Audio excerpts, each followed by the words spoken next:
얼마 전 통계를 보니까요. 우리나라 자살률이 OECD 회원국가 평균보다 거의 3배에 가까웠습니다. 더 가슴 아픈 것은 우리나라 20, 30대 사망 원인 1위가 자살이라는 것입니다. 이 통계 수치들은 두 가지 현실을 보여줍니다. 하나는 우리 사회에서 고통받는 사람들이 생각보다 많다는 것이고, 또 하나는 그 중에서도 우리의 미래라고 할 수 있는 젊은 세대들이 가장 고통 속에 있다는 것입니다.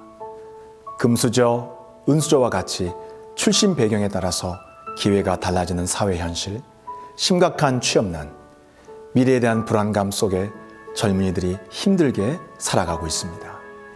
성경에는 야베스라는 사람이 나오는데요.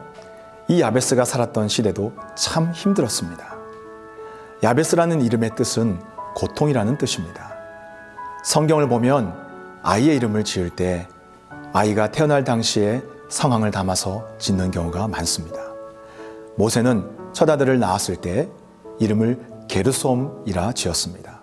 그 뜻은 내가 외국에서 나그네가 되었다는 뜻입니다. 모세가 애굽을 떠나 이방의 나그네가 되었던 형편을 아이 이름에 그대로 담은 것입니다. 따라서 고통이라는 이름은 야베스가 태어날 때 이 가정이 아주 극심한 고통 가운데 있었음을 보여주는 것입니다. 또 보통 이름은 아버지가 짓습니다. 그런데 야베스의 어머니가 이름을 지었다는 것을 보면 아마 아버지가 일찍 돌아가신 것 같습니다. 지금도 여자 혼자 자식을 키우는 것은 대단히 힘듭니다. 고대 시대에는 아주 말할 필요가 없었을 것입니다. 가난했을 것입니다. 빚쟁이에게 시달렸을 것입니다. 아버지가 없다고 차별도 많이 당했을 것입니다. 야베스는 미래가 보이지 않았을 것입니다. 지금 20, 30대가 겪는 좌절보다 어쩌면 아마 몇 배는 힘들었을 것입니다. 그런데 야베스는 그 시대 보통 사람들과 딱 한 가지 다른 점이 있었습니다. 기도의 힘을 믿었습니다. 이대로 살 수는 없다. 운명의 굴레에 갇혀 살 수는 없다. 기도하자. 기도하면 인생의 한계를 돌파할 수 있다고 믿었던 것입니다. 그래서 그는 결심하고 기도를 시작했습니다.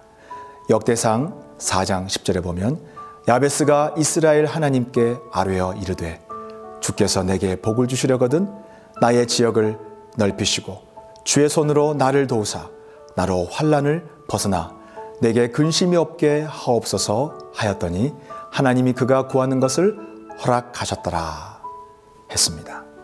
하나님은 야베스의 기도에 응답하셨습니다. 그래서 인생의 모든 한계를 뛰어넘었습니다. 흙수저의 한계를 뛰어넘었습니다. 가난의 한계, 학력의 한계, 능력의 한계를 뛰어넘었습니다. 저희 교회도 5년 전에 이런 한계 속에서 개척을 하게 되었습니다.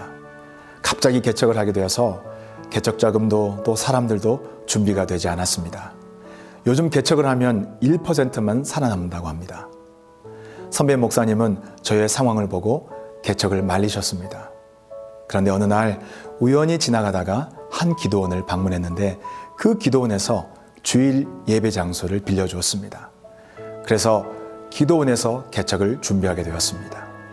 창립 예배가 다가오자 기도원을 빌려주셨던 장로님이 걱정하시면서 이렇게 말씀하셨습니다.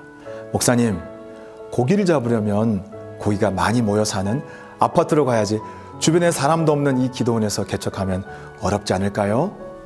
걱정하셨습니다. 이렇게 사람들의 걱정을 들을 때마다 제가 의지할 수 있는 것은 기도밖에 없었습니다.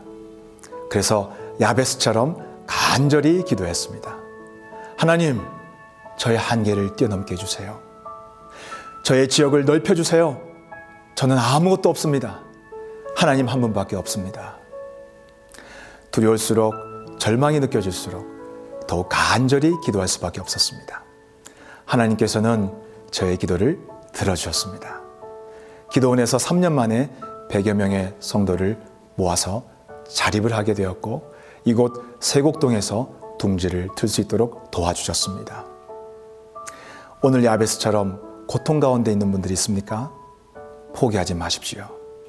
야베스처럼 기도하시기 바랍니다. 반드시 기적이 일어날 것입니다. 새로운 길이 열릴 것입니다.